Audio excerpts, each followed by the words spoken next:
Good morning friend, કેમ છો? Online video લેક્ચરમાં હું જય સર સર્વ વિદ્યાર્થી મિત્રોનું હાર્દિક સ્વાગત કરું છું મિત્રો. તો હવે આપણે જે ચેપ્ટર શરૂ કરવા જઈ રહ્યા છીએ એ છે chapter number 3. Totally electronic base chapter છે. પહેલા બે જે ચેપ્ટર તમે ચેપ્ટર 1 એન્ડ 2 જોયા એ સ્ટેટિક ઇલેક્ટ્રોનિક્સ કહેવાય. ગુજરાતીમાં એને કહેવાય સ્થિર વિદ્યુત ભાર, વિદ્યુત શાસ્ત્ર, સ્ટેટિક. હવે જે ચેપ્ટર નંબર 3 આપણે ભણશું એ છે ગતિમાન વિદ્યુત શાસ્ત્ર. અને આ ચેપ્ટર છે એ આગળ જતા ઇલેક્ટ્રોનિક્સ, ઇલેક્ટ્રિકલ, આઈસી જે કઈ એન્જિનિયરો માટેની જે બ્રાન્ચ છે એને માટેનો મહત્વનો પાયો છે. આની સાથે કનેક્ટેડ 12મા ધોરણમાં તમે ચેપ્ટર ગણો તો ચેપ્ટર 3 સાથે કનેક્ટેડ ચેપ્ટર 4, ચેપ્ટર 6, ચેપ્ટર 7 વગેરે વગેરે. અને ચેપ્ટર નંબર 14 આમાં આવનારો એક કન્સેપ્ટ આ બધા જ ચેપ્ટરો સાથે લિંક કરશે. એમાં કંઈક ને કંઈક એનો આવશે. ચેપ્ટર એકદમ સરળ છે. 10મા ધોરણમાં તમારે આનું થોડું ઘણું આવેલું છે, બરાબર. બીજી વસ્તુ મિત્રો કે વિદ્યુત પ્રવાહ વિશે જાણો, એના ઊંડાણમાં જેટલો તમે રસ લો એટલો ઓછો છે. આજે તમે આખું વિશ્વ જોઈએ, તમે 1900 ના દાયકાની વાત કરો ત્યારે તમે જાણો છો કે પહેલું સુપર કોમ્પ્યુટર બન્યું એ 3 માળનું હતું, વેક્યુમ ટ્યુબ વાળું હતું. એમાં માત્ર ને માત્ર ગાણિતિક પ્રક્રિયાઓ થતી, સરવાળા, બાદબાકી, ગુણાકાર, ભાગાકાર વગેરે વગેરે. ધીરે ધીરે ટેકનોલોજી વધતી ગઈ. તમારા હાથમાં કોમ્પ્યુટર આવી ગયા, મોબાઈલ, એન્ડ્રોઈડ અલગ. તો આજે આધુનિકરણ થયું, મોડર્નાલિટી જે આવી, જે કઈ આગળ એટલું ટેકનોલોજી આગળ વધી છે because of only and only this one current, electricity. Current, electricity means વિદ્યુત. હવે છે શું વિદ્યુત પ્રવાહ? તમે આ જાણો છો આ શું છે?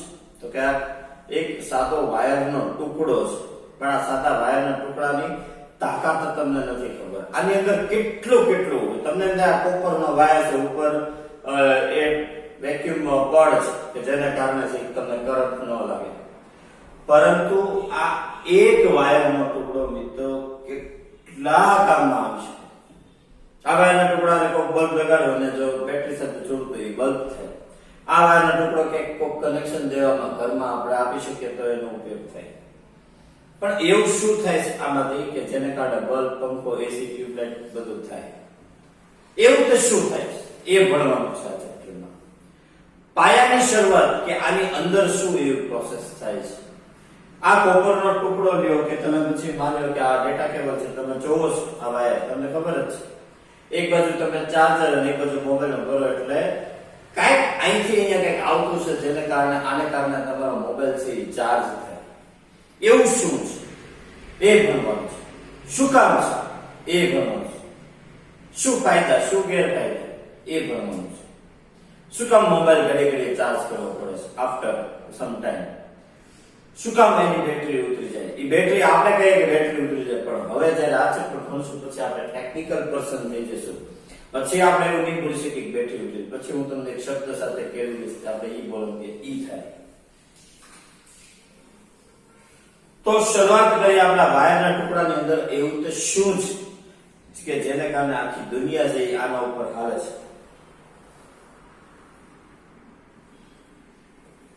વિદ્યુત પ્રવાહ ટોપિક. સૌથી પહેલા માની લો કે આ કોપરનો એક ટુકડો છે, એની અંદર શું છે એવું? તો કે અંદર કોઈ પણ તમે ધાતુ લ્યો, તમને ખબર છે કે 3 પ્રકારના ધાતુ, અધાતુ અને અર્ધધાતુ.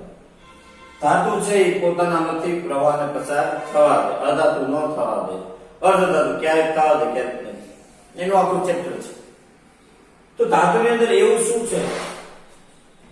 તો કે કોઈ પણ ધાતુ હોય ને એમાં મુક્ત ઇલેક્ટ્રોન્સ નંબર ઓફ પ્રમાણમાં હોય, પણ એને બહારથી શું કરવું પડે ખબર? ઉર્જા આપીને એને છૂટા કરવા પડે, કારણ કે એ મુક્ત ન હોય એ સહ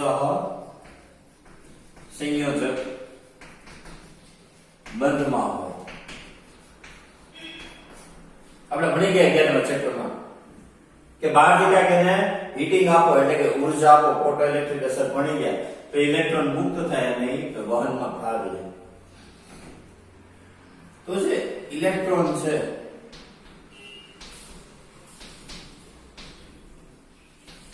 એ મુક્ત નથી, એ સહસંયોજક બંધમાં જોડાયેલા છે. હવે એ ઇલેક્ટ્રોન એટલે શું? તો કે એને કહેવાય વિદ્યુત ભાર. શબ્દ થોડો ઓછો છે, એને કહેવાય વિદ્યુત ભાર. જેની સંજ્ઞા તમે જાણો છો, એને કહેવાય Q. ચાર્જ ઇંગ્લિશમાં એને કહેવાય ચાર્જ. વિદ્યુત ભાર બે પ્રકારના હોય. ધન વિદ્યુત ભાર પણ હોય અને ઋણ વિદ્યુત ભાર પણ હોય. આપણે પ્રોટોન, ન્યુટ્રોન, ઇલેક્ટ્રોન વિશે ભણી ગયા. પ્રોટોન છે એ ધન વિદ્યુત ભાર ધરાવે અને ઇલેક્ટ્રોન એ ઋણ વિદ્યુત ભાર. તમે ભણી ગયા છો કેમિસ્ટ્રીમાં કે ન્યુક્લિયસ હોય ને, ન્યુક્લિયસ ની અંદર પ્રોટોન અને ન્યુટ્રોન હોય. ઇલેક્ટ્રોન આસપાસની કક્ષામાં વર્તુળાકાર ભ્રમણ કરતા હોય. ન્યુટ્રોન છે એ વિદ્યુત ભાર વિહીન છે, પણ પ્રોટોન ન્યુટ્રોન છે એ એવા બંધથી અંદર જકડાયેલા હોય. તમે ન્યુક્લિયસના ચેપ્ટરમાં ભણી ગયા કે બંને એટલા બંધથી જકડાયેલા હોય છે એકબીજા સાથે કે અંદર એ લોકો એકબીજાની સંખ્યા બેલેન્સ કરે. કોઈ પણ તમે ધાતુનો ટુકડો, તમે કોપર લ્યો 29 છે એના પરમાણુ ક્રમાંક, તેમાં 29 પ્રોટોન હશે તો આમે 29 ઇલેક્ટ્રોન હશે. બે હંમેશા બેલેન્સમાં હોય. જો આમાંથી એક ઇલેક્ટ્રોન મુક્ત થાય, બરાબર, તમને કોઈ કાળવાર ચલો કે એવો પ્રશ્ન પૂછે કે કોપર છે એમાંથી એક ઇલેક્ટ્રોન ને આપણે બહારથી ઉર્જા આપીને મુક્ત કરીએ તો એમાં કેટલા પ્રોટોન વધે? તો જવાબ આવશે 28 ને 9. પછી હમણાં કીધું હંમેશા પેરમાં હોય. પ્રોટોન અને ઇલેક્ટ્રોન હંમેશા પેરમાં, જોડીમાં હોય. એક ઇલેક્ટ્રોન ગયો તો સામે 28 ઇલેક્ટ્રોન વધ્યા તો એ સામે 28 પ્રોટોન સાથે પેરમાં આવી ગયા. વધ્યો કેટલો? એક પ્રોટોન. બરાબર. તો એ વિદ્યુત ભાર છે એ બે પ્રકારના હોય. પ્રોટોનનો વિદ્યુત ભાર છે એને પ્લસ E વડે દર્શાવવામાં આવે. ઇલેક્ટ્રોનનો વિદ્યુત ભાર છે એને માઈનસ E વડે દર્શાવવામાં આવે. જ્યાં E નું મૂલ્ય ફિક્સ છે, તમારે યાદ રાખવાનું છે 1.6 ગુણ્યા 10⁻19 અને વિદ્યુત ભારનો એકમ બચ્ચા જાનતા હૈ કુલમ. Capital C. કુલમ નામના સાયન્ટિસ્ટ ઉપરથી કુલમ. વિદ્યુત ભાર મૂળ છે કે જે વિદ્યુત પ્રવાહને જન્મ આપે છે. એ કહી શકાય કે વિદ્યુત પ્રવાહની માતા વિદ્યુત ભાર છે. હવે આપણે વિદ્યુત પ્રવાહમાં એન્ટર થાવ તો આપણે વિદ્યુત ભાર વિશે જાણવું પડ્યું. આવું બધું બુકમાં આપેલું નથી, એટલે તમારે આજનું જે બોર્ડ વર્ક છે મિત્રો એ ખાસ ધ્યાનમાં રાખવાનું છે. આ બધું તમને બુકમાં આપેલું નથી, એટલે બોર્ડ વર્ક ઉપર ખાસ તમે ધ્યાન રાખજો. બરાબર. તો હવે આપણે વિદ્યુત પ્રવાહમાં જઈએ. એકદમ સરળ છે.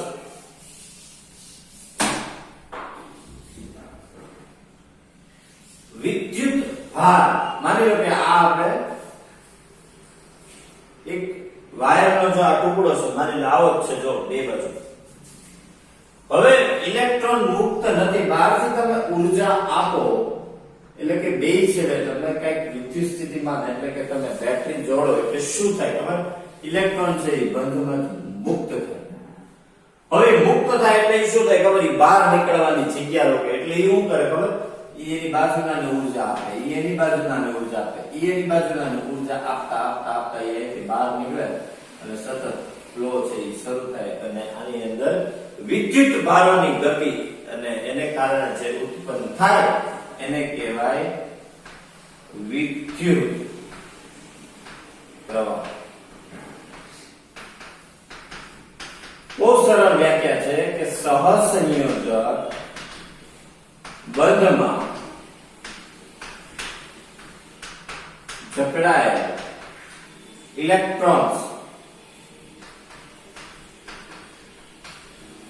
બંધમાંથી મુક્ત થઈ અને તેથી બનતા વિદ્યુત ભારોની ગતિ એટલે વિદ્યુત પ્રવાહ. વિદ્યુત પ્રવાહની નિશાની I. કરંટ. ગતિમાન વિદ્યુત ભારોની ગતિ તમે ટૂંકમાં એમ પણ યાદ રાખી શકો કે ગતિમાન વિદ્યુત ભારોની ગતિ એટલે વિદ્યુત પ્રવાહ અને એની નિશાની છે કેપિટલ I. એનું સૂત્ર બહુ સરસ છે. I બરોબર એકમ સમયમાં વિદ્યુત ભારોની વાહકના બે છેડા વચ્ચે વિદ્યુત ભારોની ગતિ. તમે વ્યાખ્યા સૂત્ર ઉપરથી પણ બનાવી શકો. એકમ સમયમાં વાહક અથવા આડછેદ ના કોઈ બે છેડા વચ્ચે ગતિમાં વિદ્યુત ભારોની ગતિને કારણે જે રચાય એને કહેવાય વિદ્યુત પ્રવાહ. હવે એનો નવી રાશિ આવે એટલે તમને ખબર જ છે આપણો નિયમ છે એનો એકમ. આનો એકમ થાય કુલમ છેદમાં સેકન્ડ અથવા બહુ ગ્રેટેસ્ટ સાયન્ટિસ્ટ છે એની યાદમાં એમ્પિયર નામનો એકમ આપવામાં આવે છે. એમ્પિયર. વિદ્યુત પ્રવાહનો એકમ એમ્પિયર.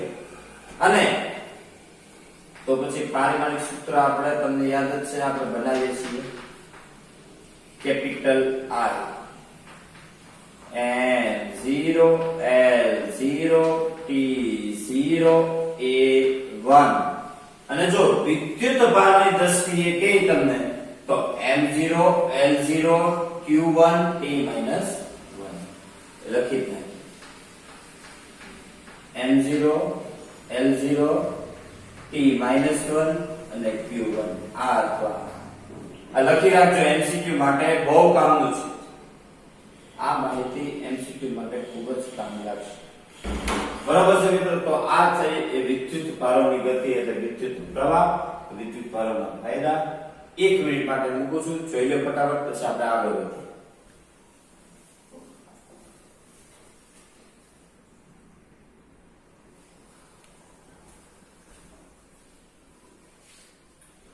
ઓકે, તો જો બાકીનું જો તમારે બોર્ડ તમે મારી આગળ બોર્ડ વર્ક જ લખજો આજે હોમવર્ક માં છે. બરોબર છે.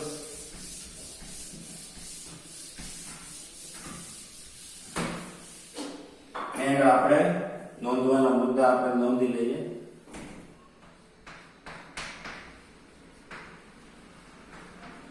વિદ્યુત પ્રવાહ I બરોબર સૂત્ર છે Q છેદમાં T. બહુ સરળ સૂત્ર છે. એકમ કુલમ પર સેકન્ડ અથવા એમ્પિયર. પારિમાણિક સૂત્ર M0 L0 T0 A1 और M0 L0 T-1 Q1.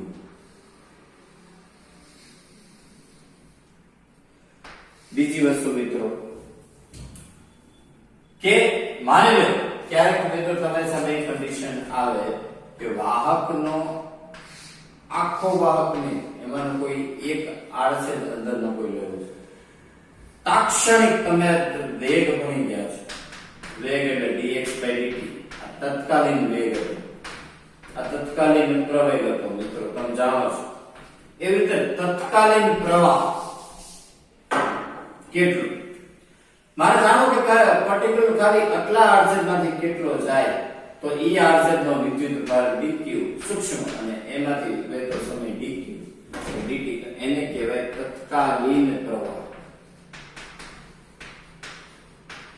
આને કહેવાય તત્કાલીન પ્રવાહ. I બરોબર dq/dt.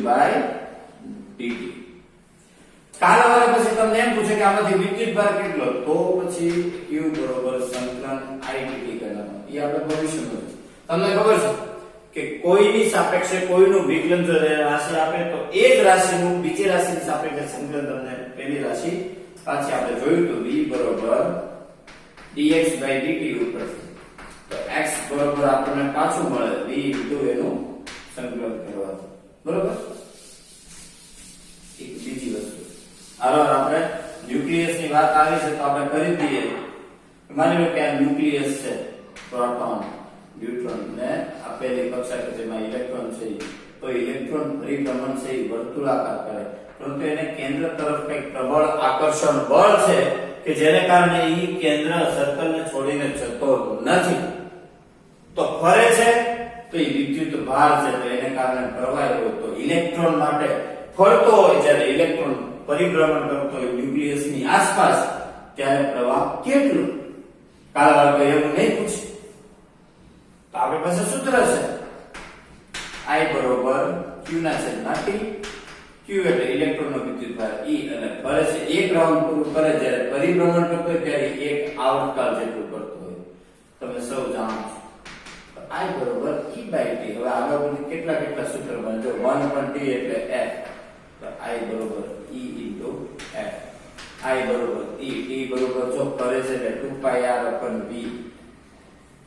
યાદ આવ્યું? v r ઓમેગા પણ થાય r * ઓમેગા 2πr r ગયા e omega/2π omega/2π પાછું થઈ ગયું.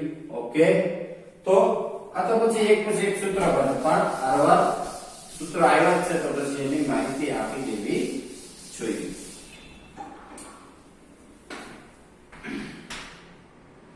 ન્યુક્લિયસની આસપાસ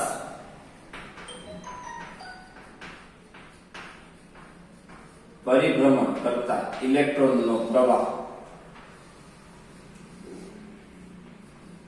I બરોબર E/T E into F E 2πr EV/2πr થાય EV/2π. તો અલગ સૂત્રો છે. બરોબર.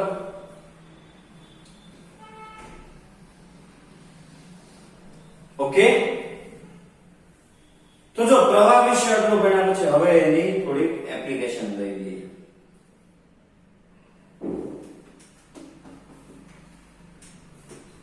એક જસ્ટ તમારા માટે છે, એક એક્સ્ટ્રા નો દાખલો છે, તમે આરો નોટ ડાઉન કરી લેજો કે કોઈ વાહકના આડછેદમાંથી વહેતો વિદ્યુત ભાર આવો છે it2 n it2 3t 1. તો એમ કે t બરોબર 5 સેકન્ડે વિદ્યુત પ્રવાહ. તો આને તત્કાલીન કહેવાય. આમાં કોઈ એક સમય માંગ્યો, 1 સેકન્ડે કેટલો, 2 સેકન્ડે કેટલો, એને માંગ્યું 5 સેકન્ડે. તો આપણી પાસે સૂત્ર છે I બરોબર dq/dt. તો d/dt વિકલનના તમે ખા 3t + 1. ચાલો આનું વિકલન શું થાય? ઘાત હોય ઈ આગળ આવે એક ઘાત ઘટે 3, ઘાત હોય ઈ આગળ આવે એક ઘાત ઘટે. અચળનું વિકલન 0 અને t થી 0 ઘાતે 1. 5 × 2 = 10t + 3 t બરોબર 5 મૂકો 10 × 5 = 50 × 3 53 એમ્પિયર પ્રવાહ વહે. બરાબર. જોયું. એક્સ્ટ્રા નો છે તમારી રીતે કરજો. તો એક તમને અમે હોમવર્કમાં આપું છું. કોઈ વાહકમાંથી વહેતો વિદ્યુત પ્રવાહ આપ્યો એને 2t + 3t². તો t બરોબર 3 સેકન્ડે વિદ્યુત ભાર કેટલો? તમારે બીજું કાંઈ નથી કરવાનું. વિદ્યુત ભાર બરોબર I × dt. સદના તમને ખબર છે. તો t બરોબર 0 થી t બરોબર 3 લિમિટ બુકિંગ કરવાનું છે આ હોમવર્કમાં. બરોબર. લખી લો અને કરવાનો છે, મૂકવાનો છે. બરોબર. ઓકે. કેવું હોય તો વિડિયો પાઉઝ કરીને જોઈ લેજો. ઘણા ઈ નથી ફાવતું.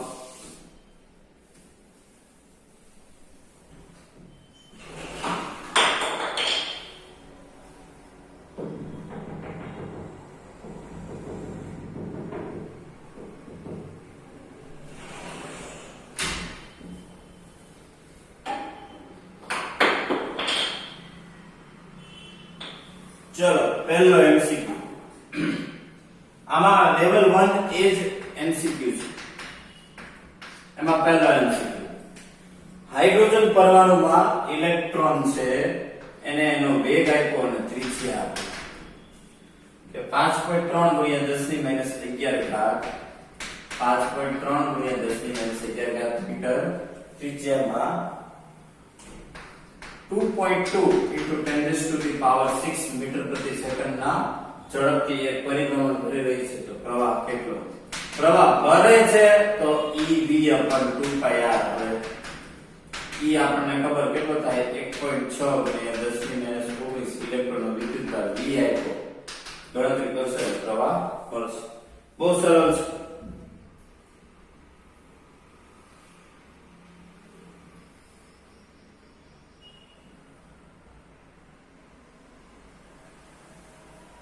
સરસ એમસીક્યુ છે. એક બીજો એમસીક્યુ નંબર 2. એમ કહે છે કે પોતાના પરિઘ પર લેમ્ડા જેટલી વિદ્યુતભાર ઘનતા ધરાવતી એક રિંગ છે. વિદ્યુતભાર ઘનતા મિત્રો તમે ભણી ગયા લેમ્ડા બરોબર q ના છેદમાં l એકમ લંબાઈ દીઠ વિદ્યુતભાર. હવે જ્યારે રિંગ હોય તો રિંગનો લંબાઈ કેટલી થાય? 2πr. પરિઘ જેટલી ઓમેગા જેટલી ઝડપથી કોઈ એક વસ્તુ ફરી રહી છે રિંગની આસપાસ. તો કેટલા વિદ્યુત પ્રવાહ? કાઈ નહીં, I બરોબર q બાય ફરે એટલે આવર્તકાળ. q એટલે આપણે શું લઈ શકીએ? Lambda into l upon t. l ને એક બાજુ રાખો. હવે લેમ્ડા કેટલો? તો કે q ના છેદમાં 2πr અને આ થાય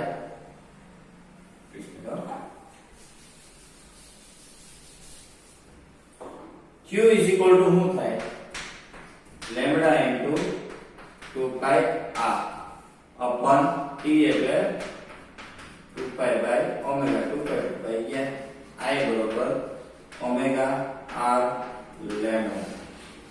હવે તમને એમ પૂછે કે ઓમેગા બરોબર આપણે આમ પણ કહી શકીએ 2π r લેમ્ડા.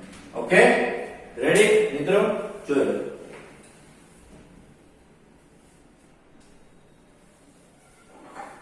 તો બે એમસીક્યુ અને બોલા તમને હોમવર્ક થાય છે.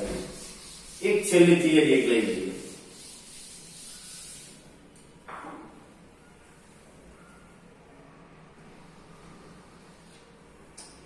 મિત્રો આપણે એવી વાત કરી કે આ વાહક છે એના બે છેડા વચ્ચે વિદ્યુતભાર ઇલેક્ટ્રોન જ્યારે વહન પામે ને ત્યારે વિદ્યુત પ્રવાહનું નિર્માણ થાય. પણ એ વહન શેને કારણે પામે છે?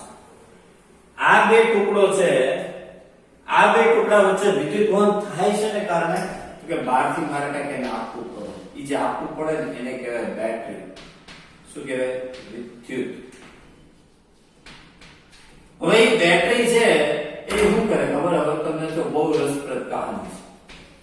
અહીંયાથી માનો કે આ પ્લસ અને પ્લસ વિદ્યુતભાર અહીંથી ગયો એટલે ઇલેક્ટ્રોન ને શું કરે? છૂટો કરે. એટલે ઇલેક્ટ્રોન અહીંથી આવે. માની લો કે ઇલેક્ટ્રોન છે અહીંથી આવ્યો અને માની લો કે 10 વોલ્ટની બેટરી છે, 10 વોલ્ટ ઊર્જા લઈને આવ્યો હોય 10 જૂલ જેટલી, જે અંદર અહીંથી જતા અહીંયા બહાર નીકળે ને ત્યાં તો ખાલી થઈ જાય.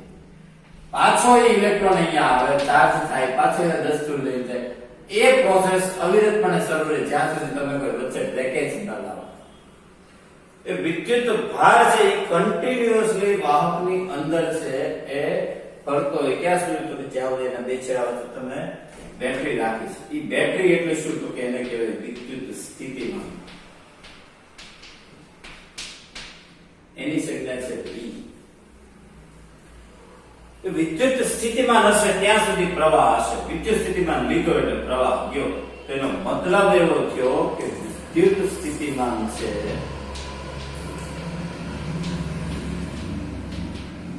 વોલ્ટ એ વિદ્યુત પ્રવાહના સમપ્રમાણમાં હોવો જોઈએ. આવું મારા પછી જોર્જ સિમેન એમ્પિયર પછી એક ઓમ નામના સાયન્ટિસ્ટ થઈ ગયા. એણે આવું કીધું કે વાહકના બે છેડા વચ્ચે થી વહેતો વિદ્યુત પ્રવાહ હંમેશા એ બે છેડા વચ્ચેના વિદ્યુત સ્થિતિમાનના તફાવતના સમપ્રમાણમાં હોય. કે ઓહમના નિયમ વાહકના બે છેડા વચ્ચે ઉદ્ભવતો વિદ્યુત સ્થિતિમાન એ હંમેશા વાહકમાંથી વહેતા વિદ્યુત પ્રવાહ I ના સમપ્રમાણમાં જ હોય. એટલે કે V ચલે છે I. આને કહેવાય ધ ગ્રેટેસ્ટ સાયન્ટિસ્ટ ઓહમનો નિયમ. બરાબર છે મિત્રો?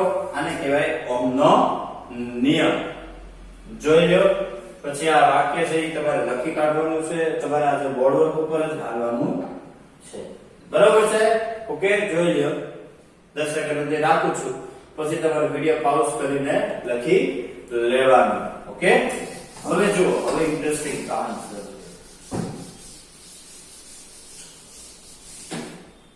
હું ના ઓમતા હાલ બનતા એ V ચલે છે I.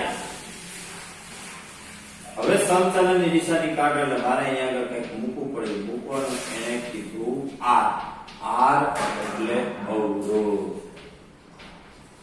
ઇંગ્લિશમાં કહેવાય રેઝિસ્ટન્સ.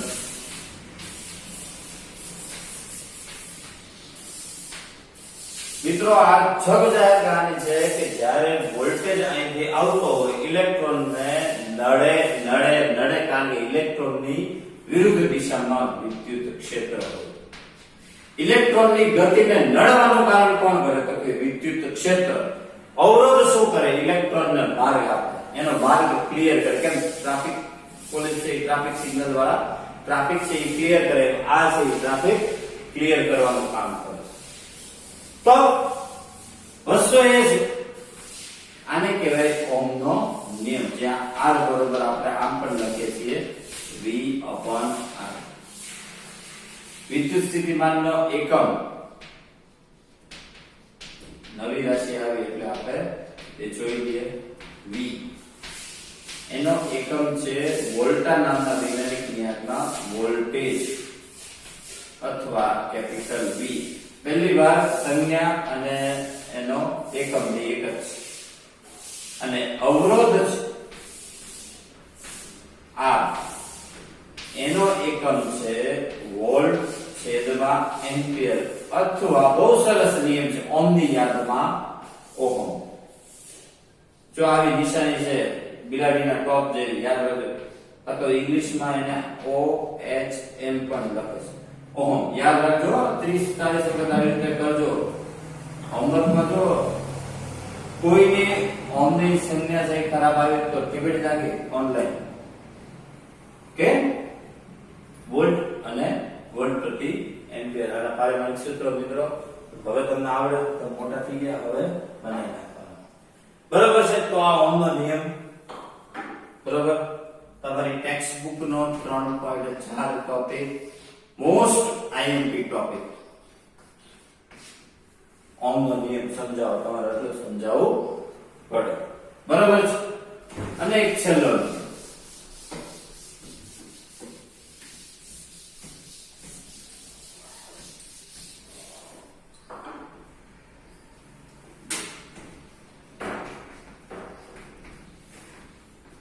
ઓહમનો નિયમ V છે I. V બરોબર I. R બરોબર V upon I. હવે એક વસ્તુ તમને મિત્રો સમજી લો, R તો પોતે અચળ છે, તો V અને I વચ્ચે સંબંધ કેવો સપ્રમાણતાનો છે, તો V અને I નો ગ્રાફ કેવો થાય, V વિરુદ્ધ I એનો ગ્રાફ થાય સુરેખા. કેવી રેખા? સુરેખા. અને એનો ઢાળ એટલે શું, તો કે R. ઢાળ એટલે શું થાય? R. R બરોબર dB upon dx. સમજાણું? ઓકે. અને વધુ એક મોસ્ટ ઇમ્પોર્ટન્ટ ક્વેશ્ચન, ઓહમના નિયમની મર્યાદા. ત્રણ મર્યાદા છે મિત્રો. એ ક્વેશ્ચન પણ મોસ્ટ IMP 2 માર્કનો ક્વેશ્ચન છે. ઓહમનો નિયમ તો છે જ, ઓહમના નિયમની મર્યાદા પણ મોસ્ટ ઇમ્પોર્ટન્ટ છે. એમાં પહેલી મર્યાદા મિત્રો, ઓહમનો નિયમ માત્ર ને માત્ર સુરેખ સંબંધ માટે એ ઓળખીતો છે, તમે અર્ધવાહકો માટે નથી. અર્ધવાહકો માટે લાગુ ન પાડી શકાય. તો કે શું કામ? તો કે અર્ધવાહકો છે એનો ગ્રાફ છે એ અરેખીય છે. કેવો છે? અરેખીય. એટલે અરેખીય સંબંધ હોય ને V ચલે છે I લાગુ પડે નહીં. આ પહેલી મર્યાદા, અર્ધવાહકો માટે લાગુ પાડી શકાય નહીં. બીજું, અરેખીય સંબંધ હોય જેવા કે તમે આગળ જતા ભણશો, માની લો કે આવો કોઈ ગ્રાફ છે, તો આમાં V વિરુદ્ધ I નો ગ્રાફ હોય તો આમાં ઓહમનો નિયમ પડાય નહીં. આ બીજી મર્યાદા. અને છેલ્લી મર્યાદા છે કે V અને I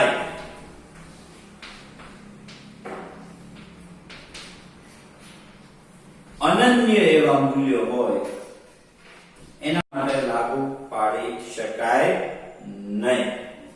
અનન્ય એવા V અને I ના મૂલ્ય માટે લાગુ પાડી શકાય નહીં. આ ત્રણ મર્યાદા મોસ્ટ થી પણ મોસ્ટ ઇમ્પોર્ટન્ટ છે, ખાસ તમારે કરવાની છે. હવે ટેક્સ્ટ બુક ના તમે આજે ટોપિક જો ટેક્સ્ટ બુક માંથી જે તમારે ટોપિક કરવાનો છે એમાં હોમવર્ક માં તમને હું કહી દઉં,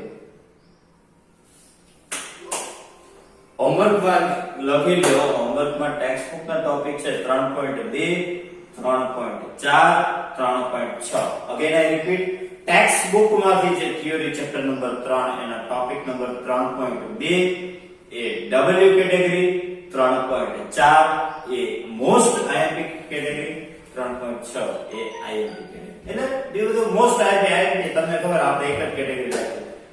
ટેક્સ્ટ MCQ પહેલો અને બીજો નોલેજ એક્સ્ટ્રા દાખલા કરાવ્યા છે.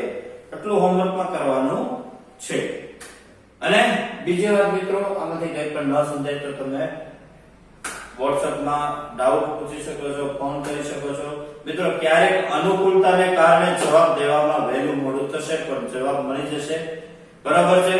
એટલે તમારે કોઈ એક્સપેક્ટેશન નહીં રાખવાની કે તમારા ટાઈમે અમે જવાબ દઈએ. તમારે અમને એવું તો WhatsApp કરી દેવાનું, અમે ફ્રી થશું ત્યારે અમે તમને જવાબ દેશું. ત્યાં સુધી તમે સારા રીતે ભણતા રહ્યો, હસતા રહ્યો, સ્વસ્થ રહ્યો, સલામત રહ્યો. Thank you very much. જય હિન્દ, જય ભારત. મળીએ આવતા લેક્ચરમાં. Thank you.